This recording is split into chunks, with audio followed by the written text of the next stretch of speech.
Hey you! It's Cancer Bats on the AU review!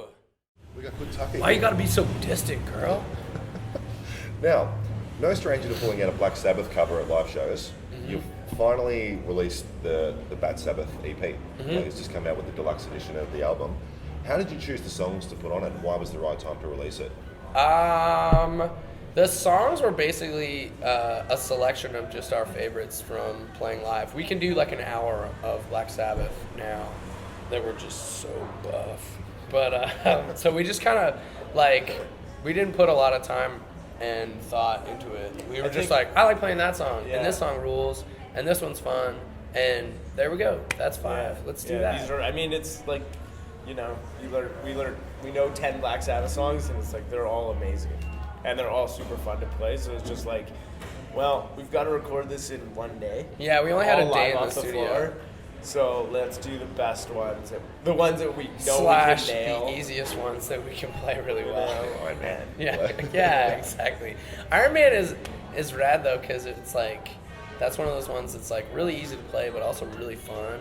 So we're like, okay. But I mean, at the same time, like, none of those songs are, like, they're Sabbath songs, you know? Like, Tony Iommi tripled up his solos. So it's like Scott and Jay have to, like, try and figure out which solo to follow and then learn how to play that. You know? Like, those, and Bill Ward, they were shredders, you know? Like, so it's just like, still, it's not like we're playing a Green Day song or something. No offense to Green Day. No offense to Green Day, but your songs are nice and easy. Yeah. In a good way. Now, you're also no stranger to a good cover tune before, like with Sabotage and the likes. Yeah. If there is one song you'd really love to cover, a guilty pleasure, you know you'd never record, what song would you want to cover? I'd love to record more, like, if we could do, and I wouldn't even be against recording it. I'd love to do more hip-hop. Like, I really loved taking Sabotage and making it really heavy. So I would love to do that with, like, Wu-Tang Clan, and like to do an R. Kelly song, and to do like just tons of stuff, because I think Trapped in the Closet. What? All 22. But I think a lot episodes. of I just think a lot of the arrangements of those songs are actually really heavy. Like, I think a lot of like the way you put together an R&B song, like a Justin Timberlake song, is actually, if you think about just the beats and like the bass line, if you were to play that through our gear, it would be like so sludgy and so heavy that I think it would actually be awesome.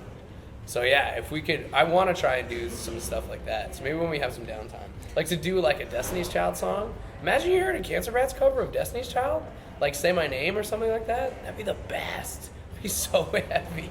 That's your next idea? Yeah. So it's up there. I gotta just figure it out. Alright. Maybe we'll do some Frank Ocean, Okay. Very popular at the moment. but like sing it really low instead of really high. Like Billy Ocean. Yeah. Now, you released your last album last year. How's the reaction been to it so far? People are pumped. Great.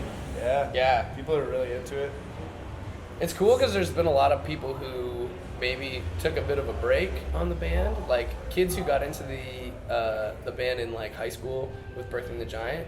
I don't know what it is about right now, like 4 albums later or 3 albums later, where they're just like, I haven't been to a show since I was 18, and now they're at a bar getting wasted and asking us to play songs off our first record. But they're like really pumped on the new album. So I don't know if it's specifically just the time elapsed or that the new record spoke to them in the same way, but I'm really pumped, yeah. And then everybody in between is still excited as well, but there's been a lot of like old fans coming back. Yeah. I feel like on this record. And it's been really cool, like, just coming over here and just seeing kids sing along to the new record. Oh yeah.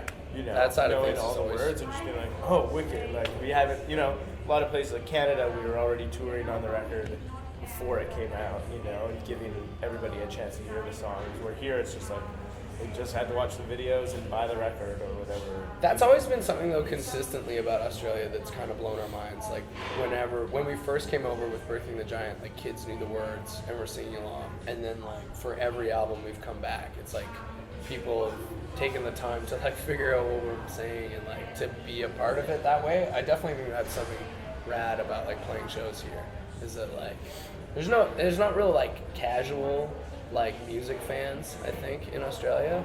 Everyone's a goer. Yeah.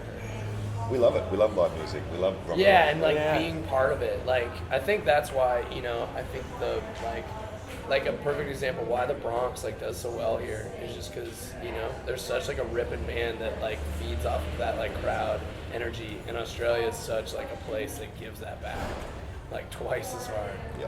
And just lastly, what does the rest of the year hold for you guys? We're touring pretty much up until the summer, and then it's gonna be motorcycles and cottages and hanging out downtime. Download Festival, we do June 16th. Past Download Festival, we are Witchetty Chilling. grubs and Finally chilling out. Yeah. Witchetty grubs and just kicking Canadian it with witchetty grubs. the platypuses. leeches. We're just eating leeches and otters. And then we're gonna write a record about cottages, bonfires, and motorcycles.